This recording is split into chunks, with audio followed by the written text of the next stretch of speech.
मंत्री जी माफ कीजिएगा, एक बार मांगने आया हूं। अब क्या है ना कि यार, शिक्षक मतलब शिष्टाचार, क्षमा और कल्याण, हम लोग तो बस माफी मांगकर ही अनुरोध कर सकते हैं। अब ये आपके ऊपर है कि आप हमारी बात सुनते हैं कि नहीं। और जहां तक अभी तक जिस इस कोरोना के संदर्भ में या इस लॉकडाउन के संदर्भ में हमें देखने को मिला, आप किसी मूड में नहीं लग रहे कि आप हमारी बात को सुनेंगे। और पिछली बार तो बड़ा मजेदार बात हो गया कि भाई अब मंत्री जी तक जब मेरी बात पहुंची तो उन्होंने खुद तो कुछ कहना नहीं था, तो उन्होंने अपने कुछ खासम खास, जिसे हम लोग बोलचाल की भाषा में चमचे कहते हैं, उनके द्वारा मुझ तक अपनी बात को पहुंचाया। और उन्होंने क्या कहा? उन्होंने कहा कि कैसी बातें करते हैं सर आप, लॉकडाउन में ऑनलाइन पढ़ाई तो चल ही रही है, और साथ ही अगर कोई बच्चा बाहर निकल गया और उसे अगर कोरोना हो गया तो उसकी जिम्मेदारी आप लेंगे। बाप रे मंत्री जी, मैं तो डर गया, इतनी बड़ी गलती मैं कैसे कर सकता हूं। इससे पहले कि मैं कुछ और बोलूं और आपकी किसी बातों के बारे में बताऊं, कि जरा सा एक कहानी को जरा, मुझे लगता है शायद मंत्री जी ने इस कहानी को शायद बचपन में ज्यादा सीरियसली सुन लिया होगा।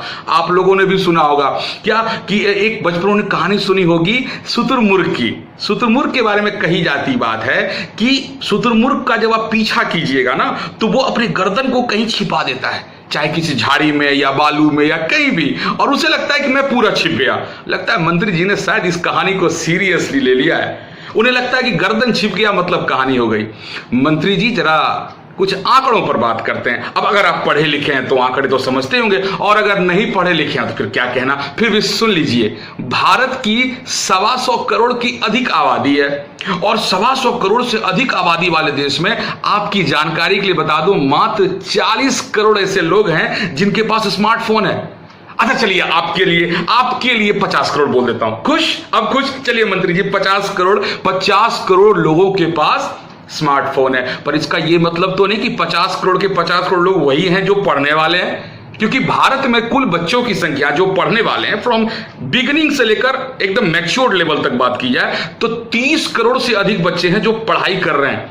और आपकी जानकारी के लिए बता दूं, उनमें से मात्र 12 करोड़ बच्चों के पास स्मार्टफोन है। यानी कि 30 करोड़ में से मात्र 12 करोड़ बच्चों के पास स्मार्टफोन है, और उन 12 करोड़ में से भी मात्र 4 करोड़, लगभग 4 करोड़ ऐसे बच्चे हैं जो शहर या शहरी क्षेत्रों में रहते हैं जहां इंटरनेट की सुविधा अच्छी है। अब मंत्री जी कहेंगे क्या बात कर रहे हैं आप, इंटरनेट की सुविधा मतलब? अब क्या कीजिएगा मंत्री जी, ये तो आप तब ना समझते जब आप कुछ क्षेत्र में जाते।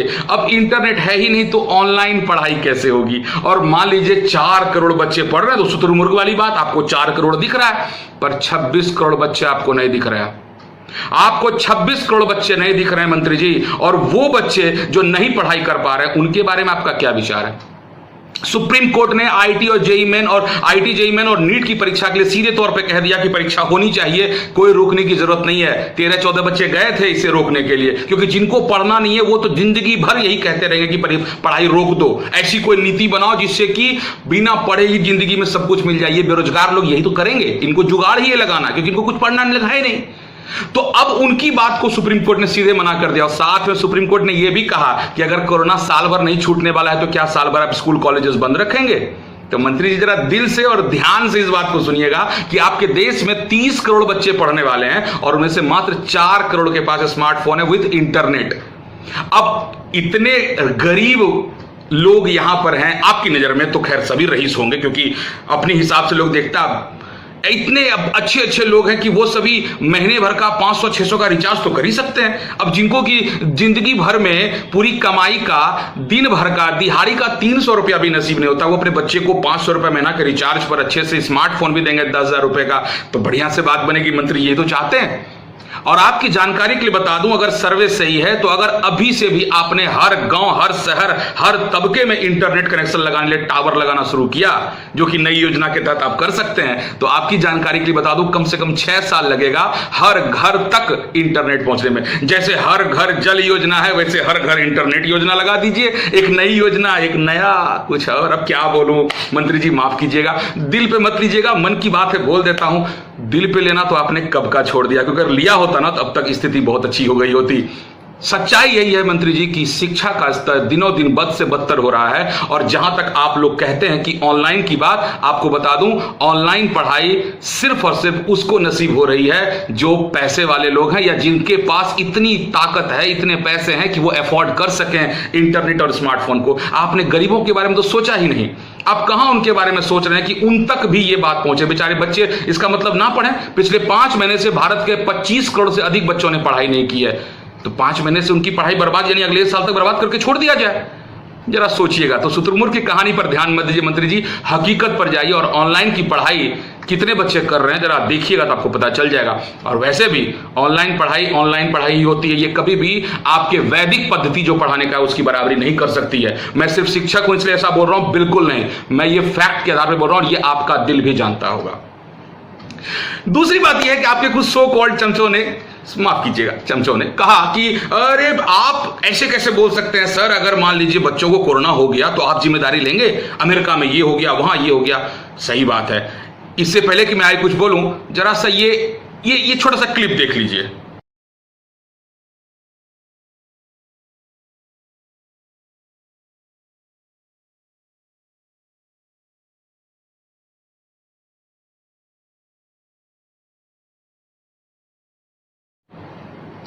देख लिया, कैसा लगा?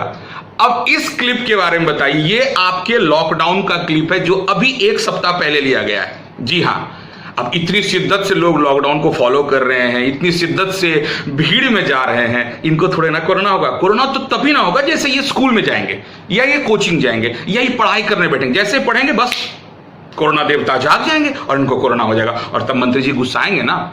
अभी मंत्री जी चुनावी चूरन देने में लगे हुए हैं, सबको चुनावी चूरन देने में लगे हुए हैं। आज के बाद कोई भी ये नहीं बोलेगा, शिक्षकों को नियोजित नहीं बोलना है, शिक्षा मित्र नहीं बोलना है, चुनावी चूरन चल रहा है। क्यों? क्योंकि शिक्षकों की बात है ना भाई, उनको थोड़ा इज्जत देना है, क्योंकि अभी तो वोट चाहिए।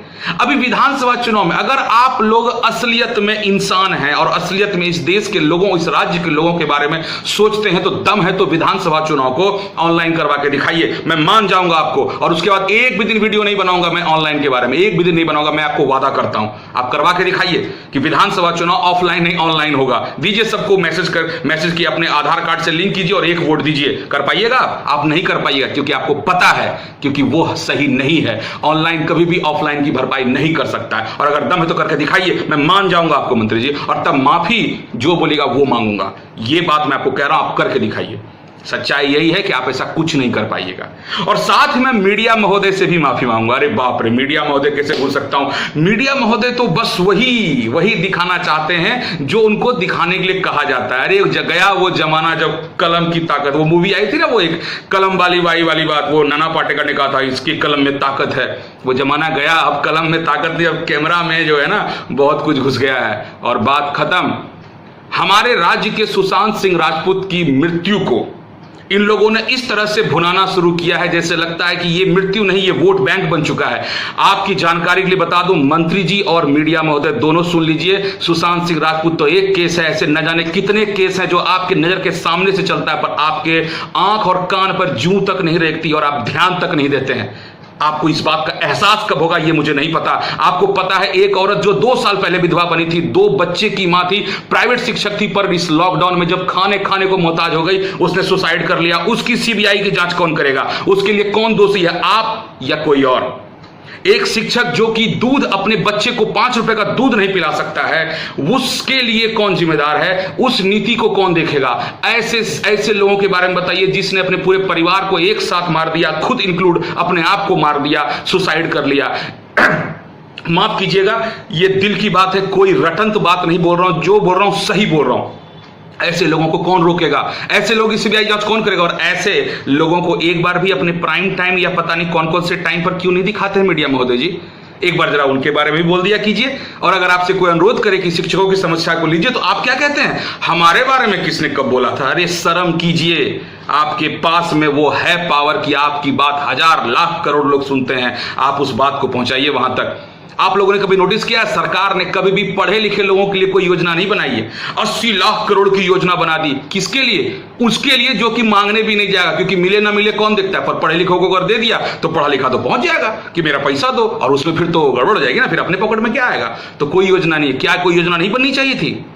क्या कोई योजना नहीं बननी चाहिए थी? अगर मान लीजिए अभी स्कूल कॉलेजेस बंद है तो उन प्राइवेट शिक्षकों के बारे में आपने क्या सोचा? उनके लिए कोई योजना नहीं बननी चाहिए थी? उनके लिए भी बननी चाहिए थी। 5 महीने से उनको कुछ नहीं, आपने क्या कहा? ईएमआई मत दीजिए। अरे ईएमआई ने देखिए क्या कल्याण कर दिया, इंटरेस्ट तो आप ले ही रहे हैं।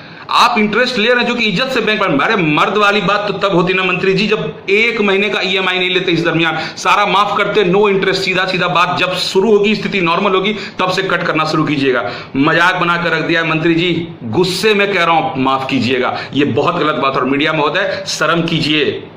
तो ऑनलाइन का चूरन दूसरे को दीजिएगा, और अगर सही में आप लोग मर्द हैं और सही में दम है ना, तो विधानसभा के चुनाव को ऑनलाइन करके दिखाइए, मैं मान जाऊंगा आप लोगों को। बात करते हैं पढ़ाई को तो चौपट करके रख दिया, और नई शिक्षा नीति की बात करते हैं। अरे पहले शिक्षा तो देखो, नीति बाद में आएगी। और नीति तुम्हारी कभी अच्छी थी ही नहीं, नियत ही अच्छी नहीं थी, नीति क्या अच्छी होगी यार। बर्बाद करके रख दिया सारे सिस्टम को। और आप लोग बात करते हैं, इस चीज को आप लोगों ने चौपट करना शुरू किया था और करके रख दिया है।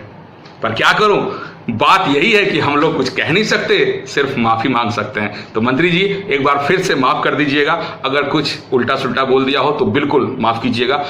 मन की बात थी, बोल दी। और आप सभी जिन लोगों ने अभी तक मेरी इस बात को सुना, आप सभी का बहुत बहुत धन्यवाद। और अगर हो सके तो पिछले वीडियो, जिस तरह से मैंने पिछली बार मंत्री जी माफ कीजिएगा वाले वीडियो को आप लोगों ने बहुत इज्जत दिया, इस वीडियो को भी शेयर कीजिए और प्रयास कीजिए कि मेरी ये बात मीडिया महोदय के उन लोगों तक भी पहुंचे और मंत्री जी तक पहुंचे कि जिसे वो सोच रहे हैं कि ऐसे ख्वाबी पुलाव और शुतुरमुर्ग की कहानी पर वो बैठे हुए हैं, उस कहानी के हकीकत को जरा सा देखें और जमीन पर आए। और एक सुशांत सिंह राजपूत के मौत को अपना चुनावी मुद्दा ना बनाए। वो बेचारा तो अब इस दुनिया में नहीं रहा, पर उस बेचारे को कम से कम मरने के बाद तो शांति दो यार।